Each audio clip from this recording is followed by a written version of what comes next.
జయప్రదమే శతాబ్ది ఉత్సవాలను లాలే భారత కమ్యూనిస్ట్ పార్టీ జిందాబాద్ సిపిఐ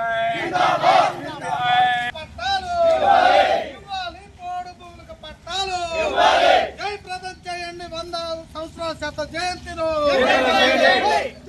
భారత కమ్యూనిస్ట్ పార్టీ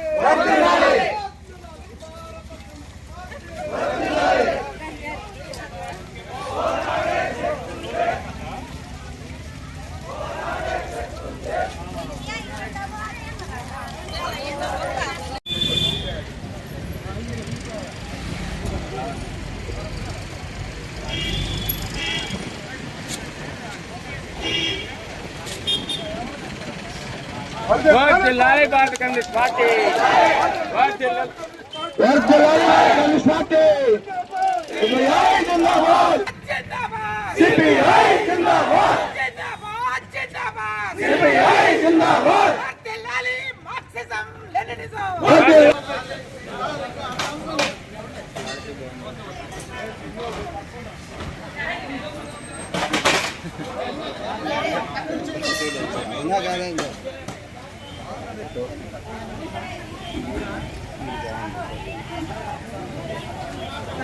అలా రేకుల నుంచి తీయ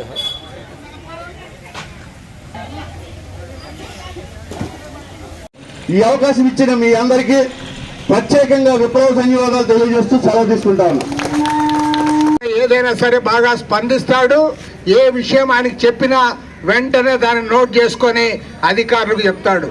అలాంటి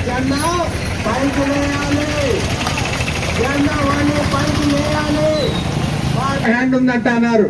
పవన్ కళ్యాణ్ గారితో మాట్లాడతాం.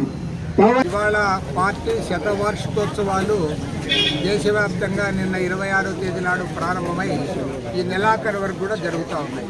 మన ఆంధ్ర రాష్ట్రంలో కూడా 26 జిల్లాల్లో కూడా ఇవాళ పెద్ద ఎత్తున జరుగుతూ ఉన్న నేపథ్యంలో దురదృష్టవశాత్తు దేశంలో రాష్ట్రంలో ఎక్కడా లేనట్లుగా ఇవాళ మన బుట్టాయిగూడెంలో పార్టీ ఆఫీస్ అంతా కూడా ధ్వంసం చేయడం, అదేవిధంగా పోలీసులు రెవెన్యూ అధికారులు జేసీబీలు పెట్టుకొని దాన్ని ధ్వంసం చేశారంటే దీని వెనక పెద్ద కుట్రకోణం దాగి ఉందని కూడా చెప్తాం. ఇదే జరిగిందంటే మాత్రం గ్యారంటీ ప్రభుత్వాలు కూడా చెప్తాం. ఎందుకంటే చంద్రబాబు నాయుడు గారు మన రెండోసారి ముఖ్యమంత్రి అయిన తర్వాత చంద్రబాబు గారి దగ్గర మేమంతా పోయి 4 జిల్లాల్లో కొత్త జిల్లాల్లో మాకు పార్టీ ఆఫీసులు స్థలాలు కావాలంటే ఆయన వెంటనే అంగీకరించి కలెక్టర్లకు ఆదేశాలు ఇచ్చారు. వ్రాతపూర్వకంగా ఆదేశాలు ఇచ్చారు. కలెక్టర్ గారు కూడా సహకరిస్తారు. మరి ఇక్కడ 40 ఏళ్లుగా సోడే రామయ్య గారు ఎంపీగా ఉన్నప్పటి నుంచి కూడా మాకు ఈ ఆఫీసు ఈ ఉన్న ఆఫీసు వాళ్ళ ధ్వంసం చేయాల్సిన అవసరమే వచ్చింది.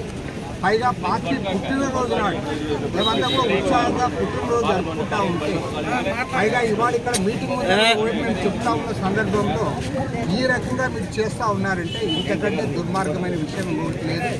నేను అధికార పార్టీ ముఖ్యంగా తెలుగుదేశం జనసేన వాళ్ళకు ఒకటే చెప్తా ఉన్నాను. ఇక్కడ జనసేన ఎమ్మెల్యే కూడా ఉన్నాడు. ఇలాంటి ఎంఆర్ఓలు ఇలాంటి విధవలు నియోజకవర్గానికి ఒకటి ఉంటే చాలు, మీరు కుప్పకూలిపోతారు. మిమ్మల్ని నెక్స్ట్ మీ ముఖం చూసేవాడు కూడా ఉండడు. ఎందుకంటే దుర్మార్గము దౌర్జన్యం ఎవరు చేసినా ప్రజలు సహించే పరిస్థితి. పైగా ఎవరికి అడ్డం వచ్చింది ఆయన, పైగా మీరు అది అంటారు. మళ్ళీ అనేకం ఉన్నాయి. ఈ ఎంఆర్ఓ ఉండే నివాస స్థలం ఏది, దానికి పట్టా ఉందే. కాబట్టి ఏమంటే ఇలాంటి పద్ధతులు మానుకోవాలి. ఏది ఏమైనా వీటన్నిటిపైన కూడా ముఖ్యమంత్రి గారికి ఉప ముఖ్యమంత్రి గారి దృష్టికి కూడా ఈ అంశాలు తెస్తాం. రెవెన్యూ మినిస్టర్ గారిని కలిసి దీనిపైన చర్య తీసుకోవాలని చెప్పి కూడా మేము డిమాండ్ చేయబోతా ఉన్నాం.